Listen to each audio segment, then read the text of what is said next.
Today we're going to learn how to do a tripod lashing. So you should want to do a tripod lashing when you're trying to make a tripod with 3 branches just like this. First, you tie a clove on one branch. You should have known how to do a clove from the previous tutorials. Now you put the rope in the W shape, just like this, over, under, over, and under the 3 branches for a few times.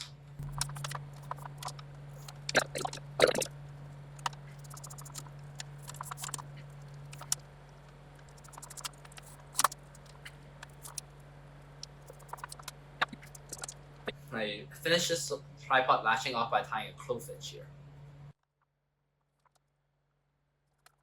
Now you just stand it up, and there you have your tripod. Obviously you need to support it with other square lashing, but that's the next tutorial.